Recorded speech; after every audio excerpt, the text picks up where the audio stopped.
धाकड़ खबर, बेखौफ जुबान, बेबाक अंदाज। धाकड़ खबर के न्यूज रूम से मैं आपके साथ हूं अकरम रईस खान। जैसा कि मैंने कहा था कि सहारनपुर की लोकसभा सीट का पूरा हाल दो हिस्सों में आपके सामने रखूंगा।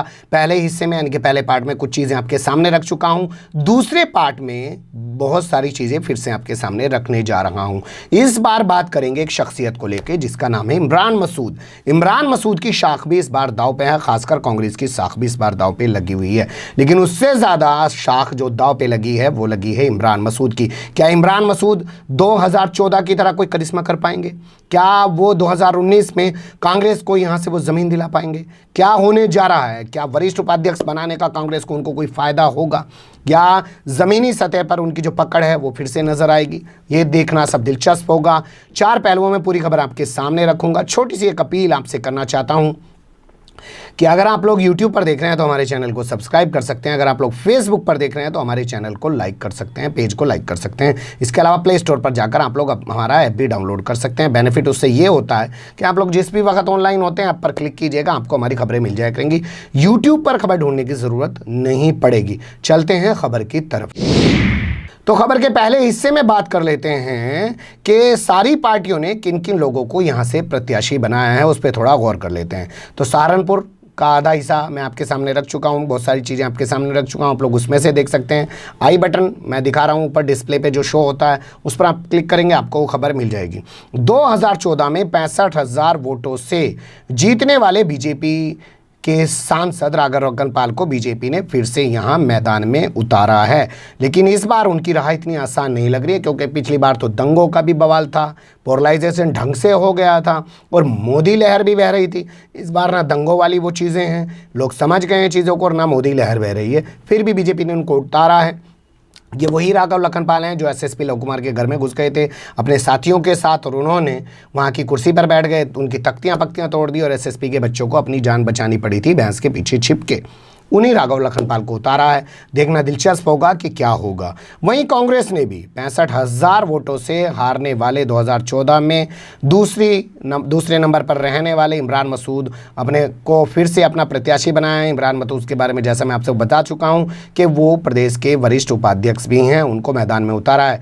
देखना दिलचस्प होगा ये कितना करिश्मा कर पाते हैं। क्या वो 65,000 वोटों का जो अंतर है उसको मिटा पाते हैं, आगे बढ़ पाते हैं, या फिर महागठबंधन के हिस्से में सीट जाती है या भाजपा फिर से जीत जाती है। जबकि बसपा ने इस बार अपना प्रत्याशी बदल दिया है। 2009 में भी वही प्रत्याशी रखा था, 2014 में भी वही प्रत्याशी रखा था, क्योंकि 2009 में जगदीश सिंह राणा सांसद चुने गए तो 2014 में उनको रिपीट किया, लेकिन इस बार यहाँ से मुस्लिम को बसपा ने मैदान में उतारा है, जिनका नाम बताया जाता है हाजी फजलुर रहमान, जो एक बहुत बड़े मीट कारोबारी बताए जाते हैं। उनको मैदान में यहाँ से उतार दिया है और यहाँ की अभी यही चुनावी स्थिति निकल के आ रही है। इसके अलावा तो आप जानते हैं बहुत सारे लोग पर्चे भर देते हैं, उनकी गिनती क्या है? उनकी गिनती कुछ होती नहीं है। खबर के अब दूसरे हिस्से की तरफ चलते हैं। इमरान मसूद की राजनीतिक हैसियत पर भी चर्चा कर लेना बहुत ज़रूरी है। थोड़ा इसको समझ लेते हैं कि देखिए सहारनपुर के अंदर एक राजनीतिक घराना है जिसे हम काजी घराने के नाम से जानते हैं। काजी रशीद मसूद का एक घराना कहलाता है। काजी रशीद मसूद यहाँ से कई बार लोकसभा, राज्यसभा, मंत्री तक रहे हैं कई सरकारों के अंदर, और ये इनकी हैसियत थी एक ज़माने में कि यहाँ की सातों विधानसभा सीटें वो जितवाया करते थे, लेकिन वक्त जैसे आगे आगे बढ़ता गया तो इनकी राजनीति ख़त्म होती चली गई। आज के टाइम में इनकी राजनीति नहीं बची है। उसी ख़ानदान में यानी कि उसी रशीद मसूद के भतीजे हैं, उनका नाम है इमरान मसूद। लेकिन आपने देखा होगा जैसा बाल ठाकरे ने अपने भतीजे उद्धव ठाकरे राज ठाकरे के साथ किया कि राज ठाकरे में काबिलियत होने के बाद भी उनको अपनी पार्टी की जिम्मेदारी नहीं दी, उनको अपना उत्तराधिकारी नहीं बनाया, उसी तरीके से काजी रशीद मसूद ने भी होनहार होने के बाद भी यहाँ पर इमरान मसूद को अपनी विरासत नहीं सौंपी, अपने बेटे सादान मसूद को आगे बढ़ाने की कोशिश की। हर जगह होता है, भतीजे को लोग आगे बढ़ाते नहीं। 2007 में इमरान मसूद ने, मैं फिर बता रहा हूँ, फिर भी यहाँ पे इमरान मसूद ने अपनी एक राजनीतिक हैसियत बनाई है। 2007 में इमरान मसूद ने पहली बार सहारनपुर की मुजफ्फराबाद सीट से निर्दलीय, देखिए आज़ाद उम्मीदवार के तौर पर चुनाव लड़ा और वो चुनाव जीत गए। इसके बाद उन्होंने वो 2012 में नगर पालिका का जब चुनाव हुआ सहारनपुर का, उसमें वो चेयरमैन बन गए। चेयरमैन का डायरेक्ट चुनाव होता है उत्तर प्रदेश में, आपको पता है, सभासद नहीं चुनते हैं, ये भी गौर करने लायक बात है।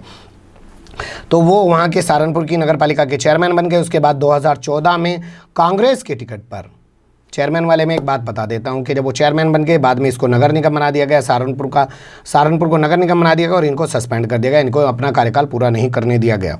ठीक है, तो 2014 में कांग्रेस के टिकट पर लोकसभा चुनाव लड़े, 4,07,000 वोट मिले, महज 65,000 वोटों से हारे। मोदी लहर और दंगों की तमाम चीज़ें चलने के बावजूद भी उसके बाद इन्होंने 2017 का यूपी का विधानसभा लड़ा, नकुड़ विधानसभा से लड़ा, मामूली अंतर से वहां पर भी हार गए, जीत नहीं पाए। आज वो फिर से कांग्रेस के वरिष्ठ उपाध्यक्ष हैं प्रदेश के, और उन्होंने कांग्रेस ने उन्हें फिर से प्रत्याशी बनाया है। तो ये है इमरान मसूद की राजनीतिक की स्थिति। अब चलते हैं खबर के तीसरे हिस्से की तरफ। माना जा रहा है कि भाजपा से इमरान मसूद का सीधा मुकाबला होने जा रहा है। क्यों ये बात कही जा रही है वो थोड़ा समझ लीजिए। चुनाव सभा में योगी ने, आदित्यनाथ योगी जो खुद को महाराज कहते हैं, तो महाराज ने उन्हें अजहर मसूद का दामाद बता दिया था। अजहर मसूद को आप जानते ही हैं, आतंकवादी है, जैश-ए मोहम्मद का, और उसको भारतीय जनता पार्टी जब सत्ता में थी वो खुद ही कंधार तक मेहमान बना के छोड़ के आई थी। तो क्योंकि उसके नाम में भी मसूद लगाया और इमरान मसूद के नाम में भी मसूद लगाया, तो इमरान मसूद को उनका दामाद बना दिया था। बीजेपी इस चुनाव को ऐसे बनाना चाह रही है कि हमारा सीधा मुकाबला कांग्रेस से है, लेकिन लोगों का ये भी कहना है कि बीजेपी ये जानबूझ के कर रही है ताकि पूरे चुनाव को इमरान मसूद की तरफ टारगेट किया जा सके और मुस्लिमों को भी लगे कि हाँ भाई इमरान मसूद जीत रहे हैं, तो जो दलित मुस्लिम गठबंधन बन रहा है या उसके साथ जाट जुड़ रहा है आरएलडी के साथ में जाके महागठबंधन के, वो बिखराव उस वोट में हो जाए और बीजेपी यहाँ आसानी से जीत जाए। इसके अलावा 2014 में दूसरे स्थान पर रहते हुए 65,000 वोटों से हारने वाले इमरान मसूद भी अपना सीधा मुकाबला बीजेपी से मान रहे हैं, क्योंकि वो बीजेपी से ही हारे थे। उनको लगता है उनका सीधा मुकाबला बीजेपी से है, महागठबंधन के प्रत्याशी से उनका कोई मुकाबला नहीं है। उनकी एक अलग दलील है, उनका कहना है कि बहुजन समाज पार्टी का जो प्रत्याशी है, महागठबंधन का जो प्रत्याशी है हाजी फजलुर रहमान, वो एक बड़े मीट व्यापारी तो हैं, पैसा तो उनके पास है, लेकिन उनकी राजनीतिक हैसियत क्या है? इमरान मसूद की एक राजनीतिक हैसियत है, आसपास के ज़िलों में भी लोग उन्हें पहचानते हैं, दूर दराज के लोगों में भी उन्हें जानते हैं, और वो काम करना और कराना जानते हैं। लोगों के अंदर भी ये चर्चा है कि हाँ इमरान मसूद काम करना और कराना जानते हैं, उनके मुकाबले हाजी फजलुर रहमान जो है वो काम करना और कराना नहीं जानते। उनके पास पैसे हैं और पैसे के दम पर ही वो चुनाव लड़ रहे हैं। उन्हें लगता है दलित मुस्लिम गठजोड़ हो जाएगा, साथ में जाट भी जुड़ जाएगा, उनकी जीत आसानी से हो जाएगी, वो लोकसभा पहुंच जाएंगे। लेकिन लोगों में चर्चा ये है कि उन्हें सहारनपुर से एक ऐसी आवाज़ चाहिए जो लोकसभा में भी जाके गूंज सके, जैसे यहाँ सड़क पर गूंजती है। पैसे के दम पर सिर्फ सांसद बनकर कोई आदमी वहां पहुंच जाए, उससे उनका कोई भला नहीं होने वाला है। तो देखना दिलचस्प होगा कि यहाँ का चुनाव जो है वो किस ओर जाएगा, इस पर हम लोग नज़र बनाए रखेंगे। अब खबर के चौथे हिस्से की तरफ चलते हैं। खबर के चौथे हिस्से में बात कर लेते हैं, क्या महागठबंधन को इमरान मसूद का एहसान मानकर इस सीट को इमरान मसूद के लिए छोड़ देना चाहिए था? अब ये बातें क्यों हो रही हैं इसको थोड़ा समझ लीजिए। 2018 में एक चुनाव हुआ जिसे हम लोग कैराना के उपचुनाव के तौर पर जानते हैं। कैराना उपचुनाव के अंदर 5 विधानसभा सीटें आती हैं, खुद एक कैराना आती हैं जहां पे जो जीती तबस्सुम हसन, उनका बेटा नाहिद हसन, वो खुद वहां पे विधायक है। दूसरी विधानसभा सीट आती है शामली, तीसरी आती है थाना भवन, जहाँ से सुरेश राणा गन्ना विकास मंत्री है। इसी तरीके से 3 सीटें होती हैं इस ज़िले की शामली की, और 2 सीटें आती हैं सहारनपुर ज़िले में जाके, एक नकुड़ और दूसरी गंगो, यानी कि चौथी नकुड़ पे जाके और 5वीं गंगो पे जाके, यानी कि 3 यहाँ 2 वहाँ, 5 विधानसभा सीटें मिलकर तब ये कैराना लोकसभा सीट बनती है। 2018 में यहाँ चुनाव हो रहा था, महागठबंधन साथ मिलकर लड़ रहा था। आरएलडी का प्रत्याशी बनाया गया तबस्सुम हसन को, जबकि वो नेता समाजवादी पार्टी की थी, वो अखिलेश यादव और जयंत चौधरी की सोची समझी रणनीति के तहत हुआ और उन्होंने उससे पटखनी भी दी। कांग्रेस इससे बाहर थी। मायावती जो हैं उन्होंने अपना कैंडिडेट कभी उपचुनाव में उतारती नहीं है, तो यहाँ पे भी नहीं उतारा था, वो खामोश थी, उन्होंने अपील भी नहीं की थी।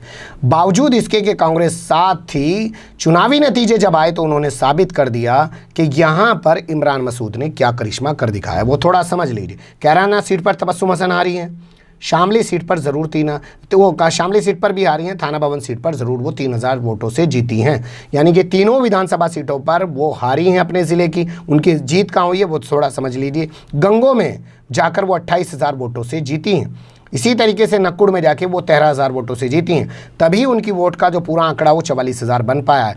और नकुड़ और गंगो पर मिली हुई जीत का सारा क्रेडिट जो वहाँ के लोग हैं वो जानते हैं इमरान मसूद को जाता है, क्योंकि इमरान मसूद ने बीजेपी प्रत्याशी मृंगा हक्का सिंह जो हुकुम सिंह की बेटी थी, उनको हराने के लिए अपने ज़िले में काम किया। वैसे भी वो 2017 में नकुड़ विधानसभा से लड़ चुके थे और बहुत कम अंतराल से वो हारे थे। तो इसलिए लोगों के अंदर ये एक चर्चा है कि जब इन्होंने समझौता ना होने के बाद भी, कांग्रेस के आदेश ना होने के बाद भी, फिर भी इमरान मसूद ने पर्सनल जाते हुए, जबकि कैराना का जो परिवार है, ये हसन परिवार, उनसे अपना उनका राजनीतिक रस्साकसी भी है, उस सब को भी ताक पे रखते हुए उन्होंने बीजेपी प्रत्याशी को अपने दम पर अपनी दोनों विधानसभा सीटों में हरवाया और तबस्सुम हसन को जितवाया। तो इसके चलते महागठबंधन को तो कम से कम ऐसा करना चाहिए था कि भले ही वो कांग्रेस का लिहाज ना करते, ठीक है। आपने देखा होगा देवबंद में बहुत ज़्यादा कांग्रेस पे बरसी हैं मायावती, जिस तरीके से बीजेपी पे बरसी उसी तरीके से कांग्रेस पे बरसी। तो लोगों का कहना है, इसी तरीके अखिलेश यादव भी बरसे, कि कांग्रेस का लिहाज पड़े ही ना करते, कम से कम 2018 के इस उपचुनाव के आंकड़ों को देखते हुए इन लोगों को लिहाज करना चाहिए था और एहसान मानना चाहिए था कि इमरान मसूद के हक में ये सीट छोड़ देते। लेकिन कौन छोड़ता है जी। हर एक को दिखाई देता है कि अगर हमने आज, मायावती की बात कर लीजिए, कि अगर हमने आज सहारनपुर की सीट कांग्रेस के लिए छोड़ दी या इमरान मसूद के लिए छोड़ दी, वो जीतेगा तो कांग्रेस के नेता के तौर पे ही ना, सांसद के तौर पे ही। तो क्या आगे जो मायावती की वहाँ वो ज़मीन है वो दोबारा बन पाएगी? हर चीज़ पे गौर करना पड़ता है। सब लोग अपने अपने वर्चस्व के लिए लड़ रहे हैं, कोई मुझे नहीं लगता कि देश के लिए लड़ता हुआ दिखाई दे रहा है। अपने मतलब को साथ आए हैं। मायावती को भी लगता था कि 2019 का चुनाव अगर वो अकेले लड़ी तो उनके लिए भी खतरा होगा, और अखिलेश यादव को भी लगता था कि उनके लिए अलग लड़े तो उनके लिए भी खतरा हो सकता है। तो सब अपनी ज़मीनें बचाने के लिए आए हैं। नारा ज़रूर देश का दे रहे हैं। अब देश का नारा जो है वो 23 मई को हम लोग बात करेंगे कि जो ये लोग देश का नारा दे रहे थे, क्या वो देश के लिए कितने लड़ते हुए दिखाई दिए हैं। हाँ, एक अच्छी चीज़ ज़रूर है कि इन्होंने साथ आकर एक चीज़ क्लियर कर दी है कि भाजपा की जो ज़मीन है उसको ज़रूर समेटने का काम किया है। इसे कहा जा सकता है कि हाँ, देश बचाने का काम हुआ है। कैसी लगी आपको मेरी एक खबर? कमेंट्स के रूप में आप लोग अपनी राय दे सकते हैं। खबर को लाइक कर सकते हैं, चैनल को सब्सक्राइब कर सकते हैं और ज़्यादा से ज़्यादा हमारी खबरों को शेयर कर सकते हैं। फिर ऐसे ही किसी सुलगते हुए या उलझते मुद्दे लेकर मैं आपके सामने हूँगा हाजिर। फिलहाल अभी मुझे दें इजाज़त।